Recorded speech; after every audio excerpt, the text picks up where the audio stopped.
Graças e paz, irmãos. Amém? Bom dia. Que Deus continue falando ao seu coração, que Deus abençoe você, a sua casa, a sua família.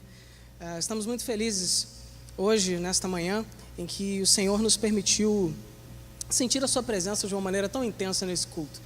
Muito bom celebrarmos ao Senhor com a nossa juventude. Celebrarmos ao Senhor com a nossa juventude e celebrarmos ao Senhor com a nossa juventude. Com aquilo que temos, com o melhor que temos e com o melhor que podemos entregar ao Senhor. E nessa manhã eu quero refletir com você sobre algumas coisas. Mas para iniciar essa reflexão eu quero dizer para você que você tem um propósito. Você tem um propósito. Quando você saiu da sua casa de manhã, o seu propósito era de chegar aqui, né? Então todos nós temos propósitos. E isso talvez a gente não perceba, mas é uma coisa muito comum. Todos nós temos propósitos, todos nós temos projetos. Projetos de curto prazo, como esse, sair de casa e chegar na igreja. Projetos de médio prazo, de repente você está juntando dinheiro, estava, né? Porque agora com a pandemia não vai dar muito, você estava juntando dinheiro para fazer uma viagem no final do ano. Provavelmente não vai acontecer por causa de outras circunstâncias, mas é um projeto de médio prazo, alguns meses daqui até o final do ano. Um projeto de longo prazo. Você se matriculou em um curso em uma universidade. É um projeto de longo prazo. Você vai estudar ali 4, 5 anos, né? Um pouquinho mais se você quiser ser médico, ou algum outro curso aí, de repente alguma especialização, mas você está fazendo um projeto de longo prazo. E o interessante é que todas as escolhas que nós fazemos durante esse processo vão servir ao propósito que você está querendo alcançar. Um exemplo, você tinha um propósito a curto prazo, então você acordou um pouco mais cedo, que era para chegar aqui no horário, e você escolheu uma roupa e tomou um café da manhã, para que você pudesse estar vestido, não ser preso na rua por sair sem roupa, e para que você chegasse aqui e conseguisse resistir até o final do culto. Seu corpo tomou um café, suas escolhas serviram ao seu propósito. Você pode ter um propósito a médio prazo. Vamos usar o exemplo da viagem. Você junta o dinheiro, todo mês você deixa de comer um Big Mac, todo mês você deixa de comprar um joguinho lá na PS Plus, que é o meu caso, por exemplo, eu sou tentado todo mês, mas eu resisto à tentação, ou você deixa de investir em alguma outra coisa, em comprar aquela blusinha na promoção, minha querida irmã Maria Emília, que aconteceu naquela loja ali, e aquela loja é muito boa e está na promoção, mas eu tenho um propósito, então eu vou escolher não comprar para poder chegar lá. Ou o seu propósito a longo prazo. Você não vai mais sair com os seus colegas numa sexta-feira à noite para comer uma pizza na Domino's, olha a propaganda aí, né? Ou em algum outro lugar, porque você precisa estudar para uma prova. Nossas escolhas servem aos nossos propósitos. Quanto a isso, talvez você nunca tenha parado para refletir sobre isso, mas você já entendia mais ou menos. Isso já está um pouco claro nas nossas mentes. Só que para muitas pessoas esse é o único propósito, ou estes são os únicos propósitos com os quais nós nos relacionamos. E aí eu quero levar a você nessa manhã uma outra possibilidade de reflexão, que é a seguinte: você, especialmente você que é adolescente ou jovem, já parou para pensar que não apenas você tem propósitos, mas que existem outras pessoas que têm propósitos para a sua vida? Por exemplo, seu pai e a sua mãe pagam uma escola para que você estude, não é porque eles são obrigados pela lei que você estude apenas, mas é porque eles têm um propósito na sua vida, senão eles deixariam você estudar em qualquer lugar, ou nem deixariam você estudar, nem fariam questão disso, mas eles têm um propósito.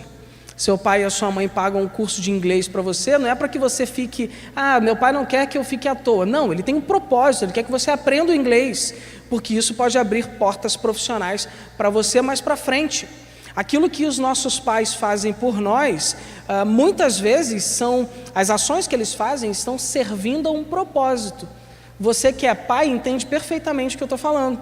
Eu invisto no meu filho porque eu tenho um propósito na vida dele. Talvez nós, adolescentes e jovens, no meu caso já não tão mais jovem, mas a gente não entenda muito bem isso. a gente só vai entender com o passar do tempo. Mas não são apenas os nossos pais que investem e que têm propósito nas nossas vidas, né? Pode ser que algum outro jovem, minha amada irmã, tenha um propósito na sua vida e você ainda não saiba. Olha aí, ó. Amém. De repente você está achando que é só amizade e o camarada está com o joelho no chão lá, toda noite, pedindo: Senhor, quebra o coração de pedra, coloca um coração de carne naquela varoa, porque ele tem um propósito. Você não sabe, mas vai que Deus atende a oração. Olha aí, ó. E o contrário também, às vezes você acha que é só, não, é só a minha amiga, né? Somos apenas bons amigos, né? Como dizem os artistas. E de repente essa menina está orando por você aí porque ela quer ser sua esposa e não a sua amiga apenas, quer ser mais do que uma amiga. Alguém pode ter um propósito na sua vida, amém? Amém, beleza.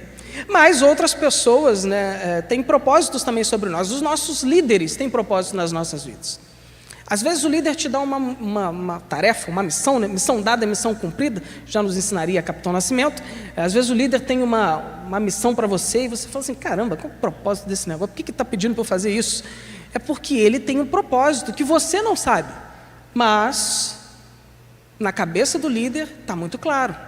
Certa vez um grande pastor, amigo meu, que por acaso é o meu pastor, disse para mim assim: você enxerga a árvore, mas eu estou enxergando a floresta. E cara, isso faz muito sentido. Às vezes a gente só enxerga a árvore, mas o líder que nos dá um desafio, o líder que nos faz uma proposta ministerial, o líder que está investindo na tua vida, está enxergando a árvore lá na frente. Pessoas têm propósitos sobre você, mas existe alguém em especial que tem um grande propósito sobre a sua vida, e esse alguém é o nosso Deus. E eu quero refletir com você nessa manhã, brevemente nesses minutos que me restam, sobre como entender o propósito de Deus para as nossas vidas. E para tanto eu quero convidar você a abrir a sua Bíblia no livro de Atos, no capítulo 13, onde nós leremos apenas o versículo 36, e é um texto que eu sou apaixonado. Atos 13, 36, um texto que diz muita coisa, mesmo com poucas palavras. E assim diz a palavra do Senhor: tendo, pois, Davi servido ao propósito de Deus em sua geração, adormeceu e foi sepultado com os seus antepassados, e o seu corpo se decompôs. Vamos ler todos juntos com essa versão que está sendo projetada aqui? Vamos lá, no 3. 1, 2, 3. Tendo...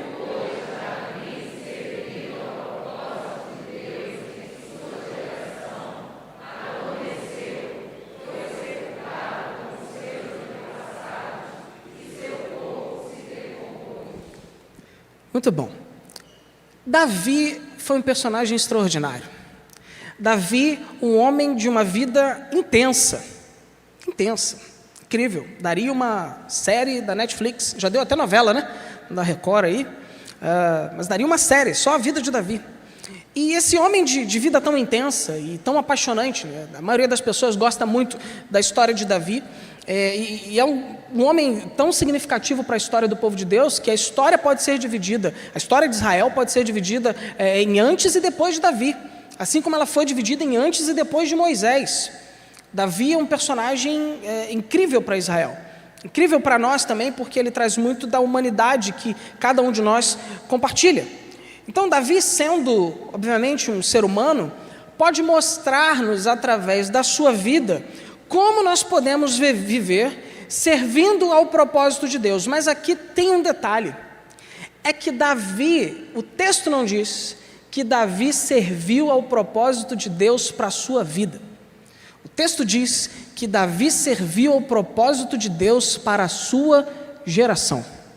E aí a grande reflexão desta manhã é: como nós podemos viver servindo ao propósito de Deus na nossa geração? Talvez você não saiba a resposta para essa pergunta, e nós vamos tentar extrair algumas lições para ajudar-nos a responder. E a primeira dessas lições é a seguinte: sirva ao propósito de Deus, mesmo sem entender qual é o propósito. Como assim, pastor? É isso. Sirva ao propósito de Deus, mesmo sem saber qual é o propósito de Deus. Mas se eu não sei, como é que eu vou servir? A gente vai tentar te explicar. Bom, isso é estranho, né, falar isso. Pode parecer estranho, e de fato é estranho. Mas, via de regra, geralmente a descoberta do propósito de Deus para as nossas vidas está atrelada a fazer o que tem para ser feito. Todos nós ficamos nos perguntando assim, Senhor, qual é o propósito do Senhor para a minha vida? E aí a gente espera que aconteça uma epifania e o Senhor apareça para nós, na frente do nosso quarto ali, falando, meu servo, uma voz assim, né? Porque Deus tem essa voz do Cid Moreira, a gente sabe disso. E aí a gente espera que Deus apareça e fale com aquela voz da leitura dos Salmos. Minha mãe tinha, era muito legal ouvir a voz do Salmo, o Salmo na voz do Cid Moreira. E a gente espera que Deus apareça e fale com a gente assim, olha, o seu propósito vai ser revelado para você no dia tal, no horário tal, e você vai entender. Não é assim que acontece. Se aconteceu assim com você, por favor, no final do culto, me ensine, porque comigo não aconteceu assim, com ninguém que eu conheço aconteceu assim. A gente percebe o propósito de Deus fazendo o que tem para fazer. O que tem para fazer hoje? É isso. Então eu vou fazendo aqui. E como a gente pode extrair isso da vida de Davi?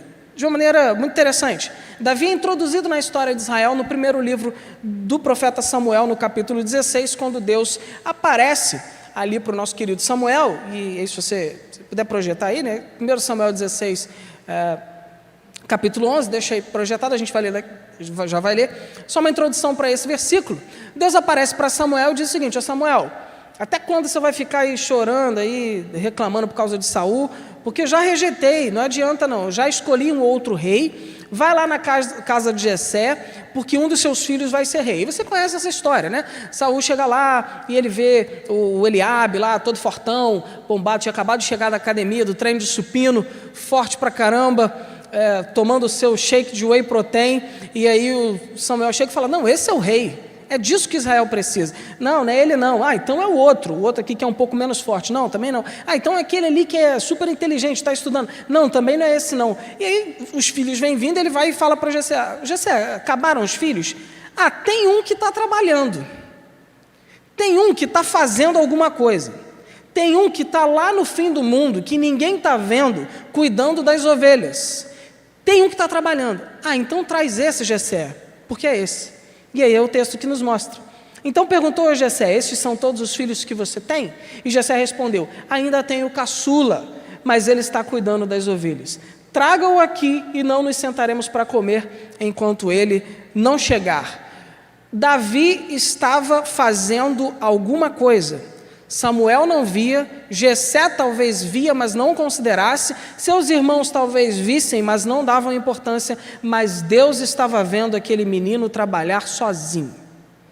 Deus estava vendo aquele adolescente cuidando das ovelhas. Por quê? Porque foi o que deram para ele fazer. Quando nós refletimos sobre o propósito de Deus para nós, o menino que estava trabalhando, e trabalhando até com excelência, porque ele fazia até mais do que deveria. Ele vai dizer que quando vinha um urso e quando vinha um leão, ele enfrentava o bicho para salvar a ovelha. Se eu fosse o filho de Jessé, ele tinha perdido todo o rebanho. E aparecer a cabeça do urso, eu já estava a léguas de distância. Tá maluco, gente. Tamanho do urso, você já viu o tamanho de um urso? Já viu o meu tamanho? Uma patada do urso. Não dá, não tem condição. Mas o nosso menino Davi falava assim, é grande, quando cair deve machucar, vamos lá. O moleque era sensacional, trabalhava, era o que tinha para fazer, então vamos fazer. E aí, meu querido, minha querida, você que é adolescente jovem, você que não é também, mas especialmente para você que é adolescente jovem, quer saber qual é o propósito de Deus para a tua vida? Faz alguma coisa. Que coisa? O que tiver para fazer. Dentro de casa, na igreja, especialmente na igreja, porque tem muita coisa para fazer. Me procure no WhatsApp, que eu te darei muitas coisas para você fazer. Fala Jeová, olha aí, Dá saudade, né? Dá saudade mesmo, a gente sente falta. Mas o legal é que Davi estava fazendo alguma coisa. Então a gente fica num estado de prostração, parado. Senhor, mostra para mim, revela a tua vontade. E um monte de coisa para fazer a gente não faz.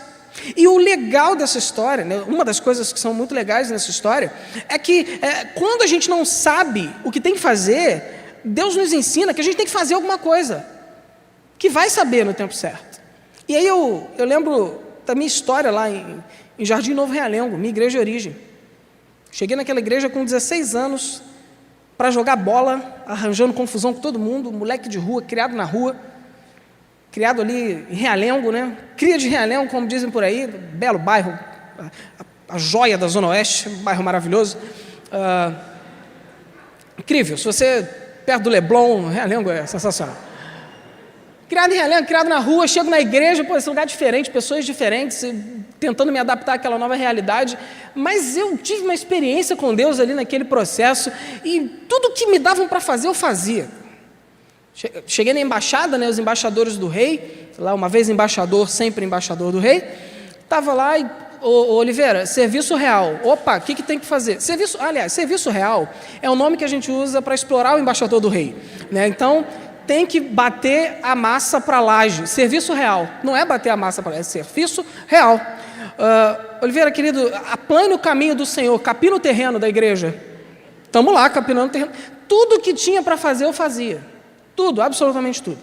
Aí eu comecei ajudando na obra da igreja, porque a obra da Igreja Batista geralmente não acaba, então fiquei lá durante o período todo, a obra também. Depois, capinando terreno, pintando o quadro da igreja, a gente pintava a quadra que a gente ia jogar bola, levando bolsa da velhinha, catando o lado, fazia de tudo que tinha que fazer. Ajuda aqui no culto, aqui, faz o quê? Segura a bandeira. Teve um culto que eu fiquei segurando a bandeira durante o culto, tipo a pedra das peças do teatro, né? Você vai fazer a pedra. E era eu segurando a bandeira durante quase uma hora. Mas era o que tinha que ser feito. Até que com o passar do tempo, Oliveira, dá uma palavra para a gente, numa reflexão aqui de 10 minutos. E eu lembro a primeira vez que eu preguei, foi um texto de Tito. Meu sermão durou 2 minutos. O texto era curto. Eu li o texto, expliquei o texto e sentei. E o conselheiro falou, já acabou? Saudoso Joel, cara. Já acabou? Já. Tá bom, então acabou. Foi o culto mais rápido da história daquela embaixada. 2 minutos. Hoje o pastor tem que ficar assim para mim, assim, ó, para de falar. Mas por quê? Porque eu comecei a fazer coisas. E porque eu fazia coisas, Deus foi mostrando para mim o que eu tinha que fazer. Paulo nos ensina em 1 Coríntios 10, 31, quer vocês comam, quer vocês bebam ou façam qualquer outra coisa, façam tudo para a glória de Deus. E aí, meu querido irmão, minha querida irmã, eu quero dizer para você que Deus é afeito às coisas ordinárias, Deus é afeito às coisas comuns, às coisas do dia a dia. Nós é que gostamos do extraordinário. Tudo que nós chamamos de milagre é extraordinário. Então a gente fala de milagre, a gente quer ver o anjo aparecendo ali, entrando na porta da igreja, resplandecente, com uma bandeja de prata na mão, trazendo a bênção. Isso para a gente é milagre. A gente fala de milagre, a gente quer ver coisas acontecendo, meteoros caindo, coisas extraordinárias. É isso que a gente espera quando a gente pensa de milagre, quando a gente fala sobre milagre. Nós valorizamos isso, mas Deus valoriza algo muito mais importante, muito mais preciosa e muito mais usual. Deus valoriza você.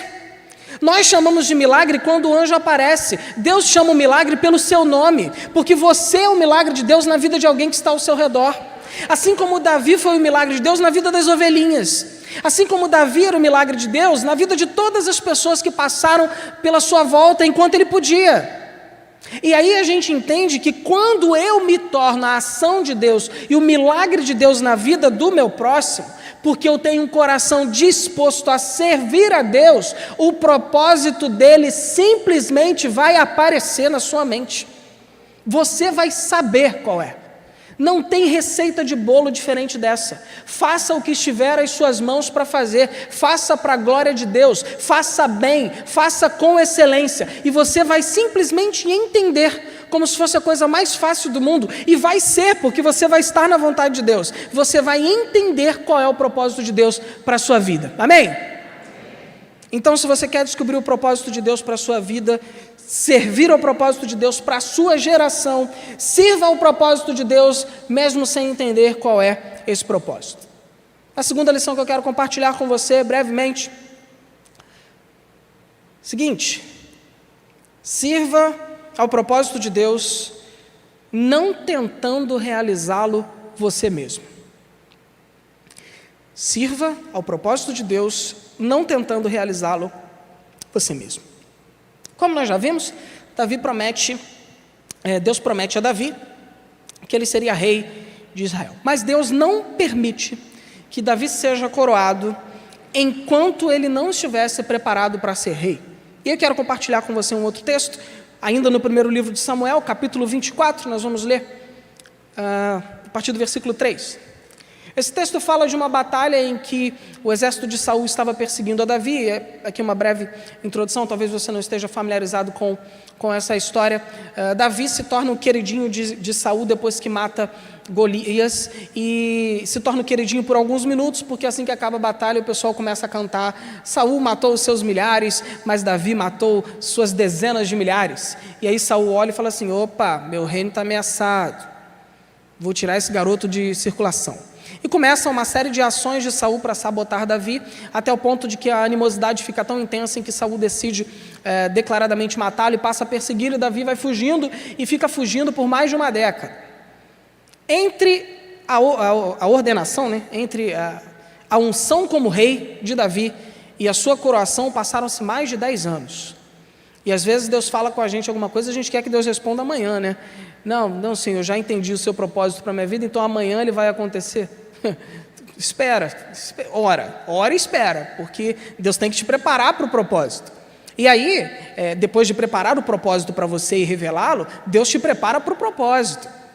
O que acontece nessa história é que Davi está fugindo, Saul está perseguindo Davi, e diversas vezes Saul esteve numa posição de fragilidade perante Davi, em que Davi poderia matá-lo. E aqui é mais uma dessas. Então, o texto diz o seguinte: ele foi aos currais de ovelhas que ficavam junto ao caminho, e havia ali uma caverna, e Saul entrou nela para fazer as suas necessidades. Esse texto é muito explicativo, a gente não precisa perder tempo aí.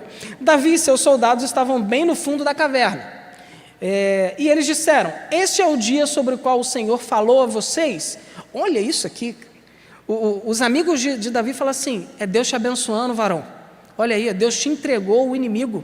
Tipo um sabor de mel da época de Davi, né? Esse é o dia sobre o qual o Senhor falou a você: entregarei nas suas mãos o seu inimigo, para que você faça com ele o que quiser. Olha aí, é profeta. Falso, mas é profeta.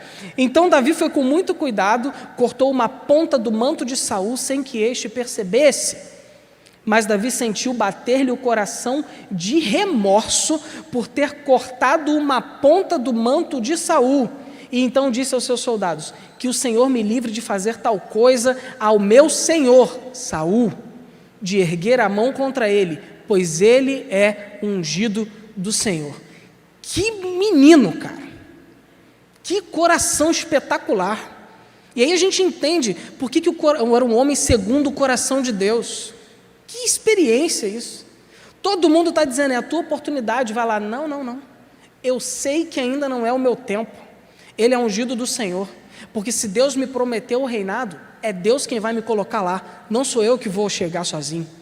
O problema, queridos, é que muitas vezes nós acreditamos que, uma vez que Deus revela o propósito para a gente, é a gente que traz o propósito a se tornar realidade na nossa vida.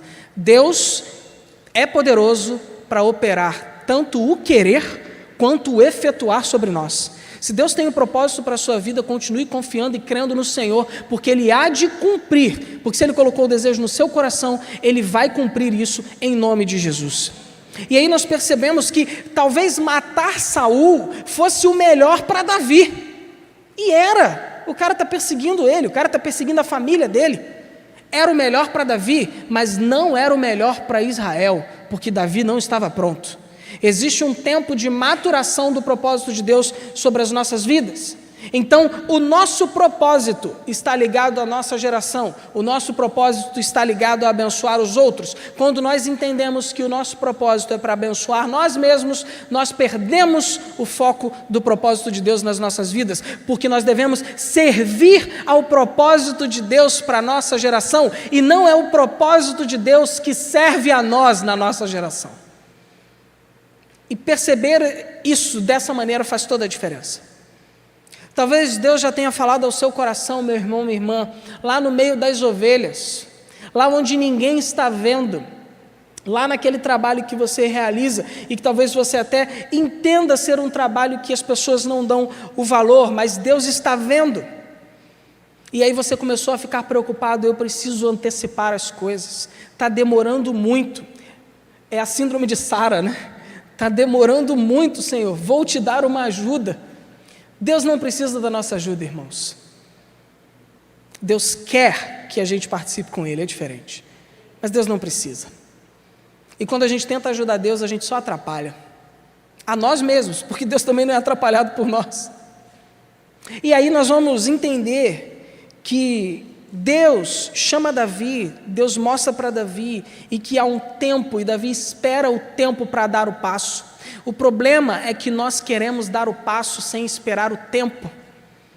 Wagner é músico, é que não entendo muito esse negócio de música, mas eu sei que tem um negócio de compasso, que se fizer o negócio ali na corda para sair o som, fora do compasso, destoa de tudo.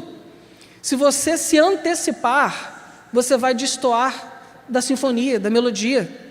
E aí, ao invés de ser uma melodia harmônica, estou bem, hein? Vai ser dissonante. Amém?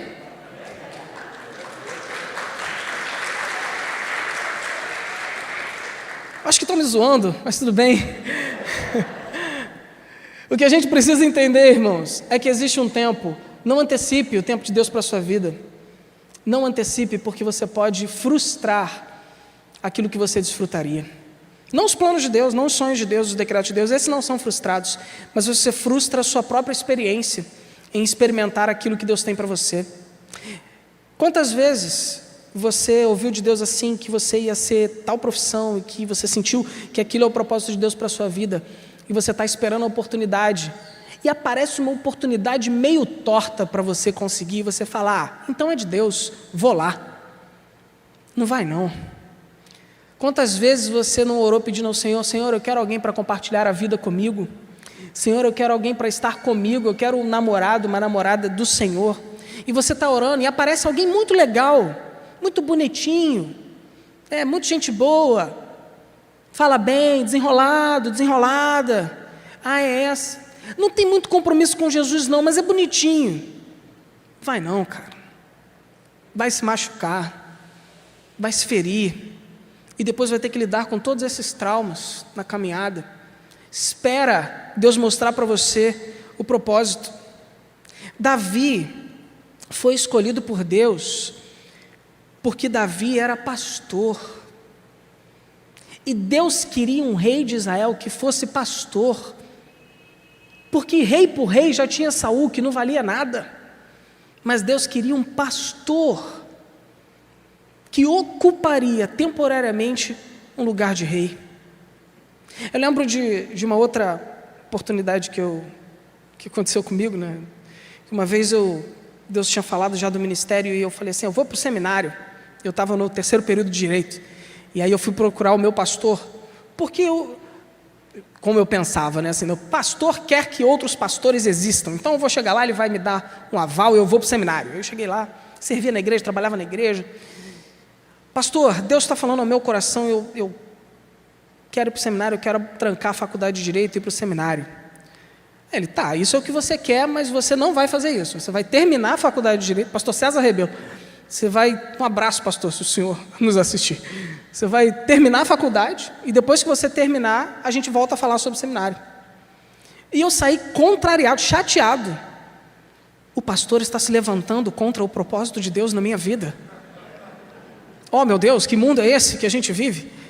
E fui para casa e fiquei contrariado por algumas semanas. E aí eu fui tocando a vida, e hoje eu louvo a Deus pela vida do pastor César, porque se eu entrasse no seminário com 18 para 19 anos, eu provavelmente destruiria o meu ministério.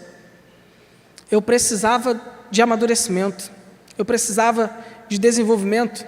E talvez você esteja passando por esse período em que você precisa de amadurecimento e de desenvolvimento.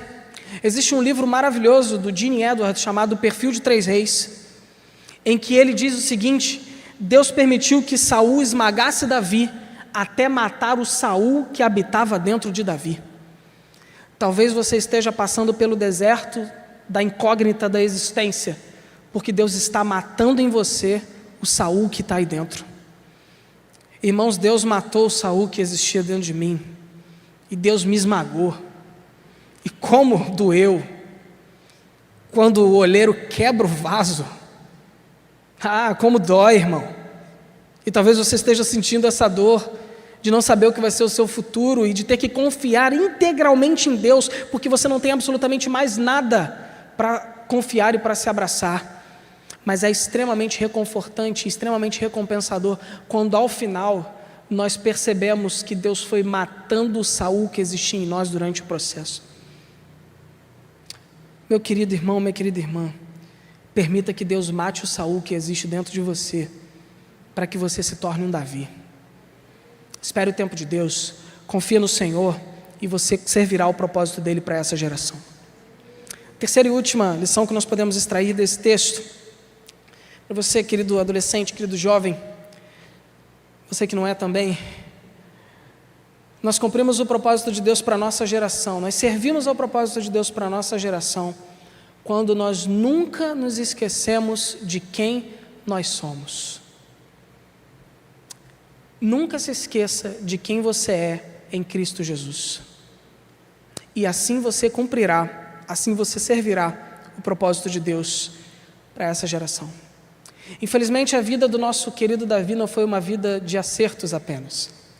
Davi cometeu alguns erros gravíssimos. E o principal deles não foi exatamente adequado ao cumprimento do propósito de Deus para a sua geração.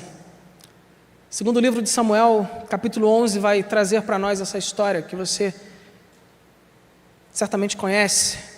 Davi, o povo manda o seu exército para lutar uma batalha, e ao lutar essa batalha, ele manda Joabe, manda os generais, e ele resolve ficar. Davi era um guerreiro, mas ele resolve ficar. Ele resolve parar de fazer, né? Como ele fazia antigamente. Ele resolve parar, ele já é rei, ele já alcançou o propósito. Então, para que continuar fazendo para o Senhor? Eu vou ficar em Jerusalém. Ele fica em Jerusalém, ele está andando ali pelo palácio. O palácio era mais alto do que as casas. Então, numa certa tarde de verão carioca, ele vê uma jovem com o seu biquíni na laje, concurso Garota da Laje, Batseba, está ali. Mas ele já conhecia aquela moça jeitosa, era mulher do seu amigo, não era mulher de um conhecido, não era mulher de um colega, era mulher de alguém que arriscou a própria vida diversas vezes para salvar Davi, era mulher de alguém que esteve com Davi nos piores momentos da vida de Davi, era mulher de alguém que abandonou muita coisa por Davi, e ainda assim ele olha para essa mulher e fala assim: tragam Batseba para mim, porque eu quero deitar-me com ela. E assim ele faz. E aí, eu sempre me perguntei por que Davi fez isso. Davi poderia ter qualquer mulher que ele quisesse naquele reino. E é improvável, embora Batseba fosse bonita, a Bíblia não diz que ela era a mulher mais bonita de Israel. Então, se esse fosse o critério, ele poderia encontrar uma outra, que talvez fosse até mais bonita, e que não trouxesse problemas para ele. Mas ele faz. E aí eu cheguei à conclusão de que Davi faz por um único motivo: porque ele podia. Porque ele era rei, e ele fazia o que ele queria. Muitas vezes nós pecamos contra o Senhor simplesmente porque a gente pode, porque eu posso fazer, porque eu quero fazer, e que se dane os outros, e que se dane as consequências. Eu posso, eu sou rei sobre mim. Não reinamos sobre Israel, mas reinamos sobre mim. E aí Davi se esquece de tudo que ele era, de quem ele era, e ele faz isso como se fosse a coisa mais natural do mundo. Então o texto traz uma outra experiência muito legal do profeta Natan chegando a Davi e dizendo assim: Davi, eu tenho uma historinha para te contar. E Natan, sábio como era, né? Sabendo que os reis costumam reagir com ira e com cólera a qualquer tipo de contrariedade, a qualquer tipo de opinião contrária, ele conta uma historinha e ele desvia a ira e a cólera do rei para o personagem. Então Davi, que não era mais quem era, resolve agir como fosse, e quando faz isso é profundamente envergonhado por Deus. Porque Natan conta a historinha de que um homem tinha vários rebanhos, inúmeros rebanhos, e ele tinha um homem que lhe servia na sua terra, que tinha um único bezerrinho lá, uma única bezerrinha, e que criava como se fosse filha, e esse homem recebe uma visita, e dos milhares de rebanhos que ele tem, dos milhares de cabeças de gado que ele tem, ele resolve matar exatamente a daquele homem, que lhe era familiar, que era um membro da sua família. Por quê? Porque ele podia, assim como Davi. E aí quando ele faz isso, Davi se enche de ira, porque Davi foi eleito por Deus, porque Davi era ungido de Deus, porque Davi era um homem de Deus, Davi era um homem segundo o coração de Deus. Eu não posso deixar isso passar batido. Esse homem precisa morrer, Natan. E esse homem é você, Davi. Porque o pastor que você acha que você deixou de ser há muito tempo. Porque aquele que fazia por Deus como você fazia, deixou de fazer há muito tempo. Você é esse homem aí, ó. Você é um rei, você é igual Saul. Você é pior que Saul.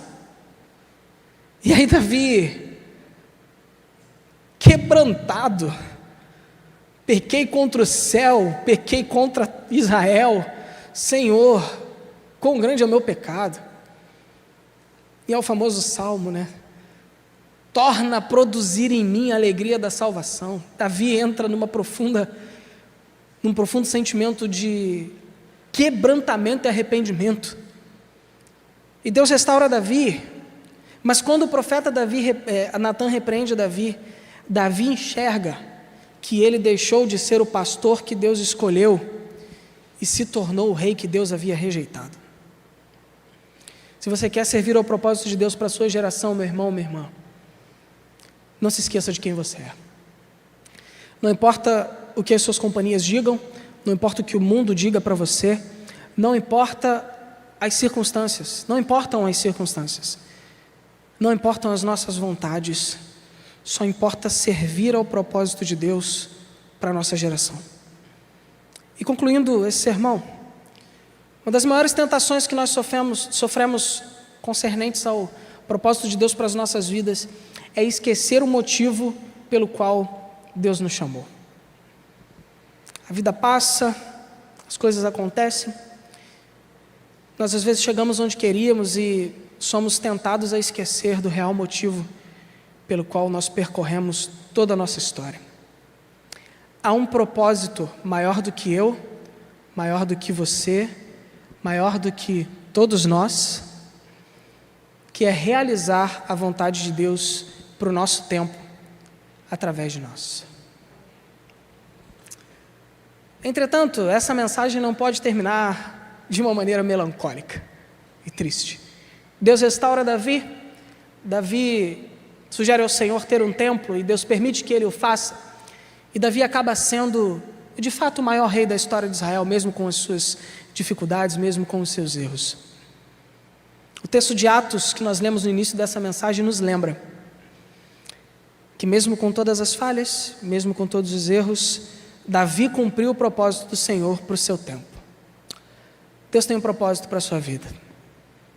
Deus conhece as suas limitações. Deus conhece as suas fraquezas, melhor até do que você.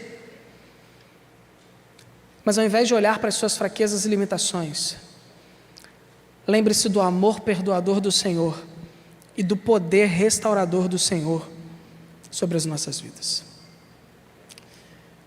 Nesse dia em que nós celebramos o culto da juventude, o mês da juventude, na nossa denominação, aprove ao Senhor nos relembrar qual o real motivo por que você nasceu neste tempo, nesta geração, nesta época tão desafiadora. É porque Deus tem um propósito para essa geração, e o Davi deste tempo tem o seu nome. Você pode fechar os seus olhos? Eu não sei como você chegou aqui nessa manhã. Eu não sei como você tem tratado o propósito de Deus para a sua vida. Talvez de uma maneira negligente. Talvez você nem saiba qual é. Mas ao ouvir esta palavra você começou a perceber que talvez você não saiba porque você não faz coisas para o Senhor. Talvez você saiba o seu propósito, Deus já tenha falado ele ao seu coração, mas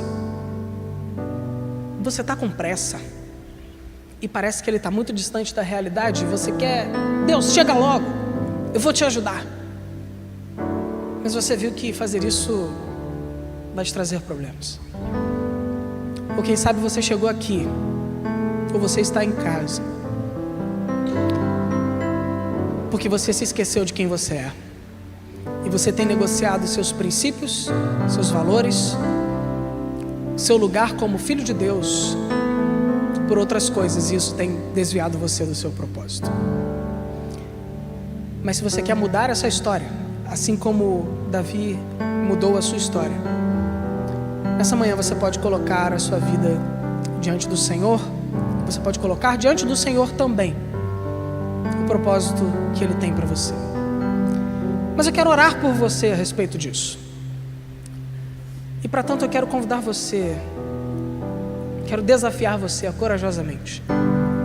Se você entendeu que tem um propósito a cumprir nesta geração, e quer descobrir o seu propósito, e quer esperar em Deus, aprender a esperar em Deus para não apressar o seu propósito, ou se você quer que Deus restaure quem você era, porque você tem se perdido na caminhada, nessa manhã, se você quer isso para a sua vida, eu vou convidar você a corajosamente ficar de pé onde você está, e nós vamos orar por você. Deus te abençoe, Deus te abençoe, Deus te abençoe. Deus te abençoe, querida, Deus te abençoe, Deus te abençoe, Deus te abençoe, Deus te abençoe, Deus te abençoe, louvado seja Deus, Deus te abençoe, Deus te abençoe, glória a Deus. Deus continua levantando Davis para as suas gerações. Feche seus olhos, coloque a sua mão no seu coração e entregue para o Senhor aquilo que você sabe que precisa dar para Ele. Senhor, obrigado, Deus, pela Tua palavra. Obrigado porque ela produz em nós os resultados que o Senhor determina. E obrigado, Senhor, porque nós aprendemos com a experiência de Davi nessa manhã. Obrigado, Senhor, porque o Senhor tem falado a nós que estamos aqui na PIB de São João, mas tem falado também àqueles que nos assistem de casa. Obrigado, Senhor, porque homens e mulheres reconhecem nesta manhã que não sabem o seu propósito, mas que se comprometem a trabalhar para Ti, até aprendê-lo. Homens e mulheres se comprometem com o Senhor nesta manhã a não querer apressar as coisas, mas a depender e a esperar em Ti, Senhor. Homens e mulheres Teus, Senhor, se comprometem nesta manhã a buscar em Ti a restauração das suas identidades, porque tem se perdido no processo. Então nós te pedimos que o Senhor permita-nos viver e servir ao Teu propósito para essa geração. Nós não sabemos para onde o Senhor nos levará, nós não sabemos o que o Senhor fará através de nós, mas o que nós sabemos, Senhor, é que nós não dimensionamos o que o Senhor tem para as nossas vidas e que nós não imaginamos como o Senhor pode nos usar poderosamente. Então, Pai, nós te pedimos no nome de Jesus, abençoe os Teus filhos que reconheceram nesta oportunidade que precisam do Senhor, e nos ajude, Deus, a continuar servindo ao Teu propósito, porque o Senhor quer, Deus, levantar neste tempo uma geração que transforme essa realidade, que transforme a sociedade, que imprima novos valores aliados ao Teu reino, Senhor. O Senhor quer produzir em nós uma geração de adoradores, que adore, Senhor, em espírito e em verdade, Deus, não nos importando com as aparências, mas nos importando com a essência, para que ao final da nossa vida, na nossa lápide, alguém possa dizer: ele ou ela serviu ao propósito de Deus na sua geração. Que seja este o nosso epitáfio, para a glória do Teu nome. Obrigado pela Tua palavra, nos abençoe, é o que nós oramos, no nome de Jesus, amém. Vamos adorar o Senhor com essa canção, fique de pé no seu lugar.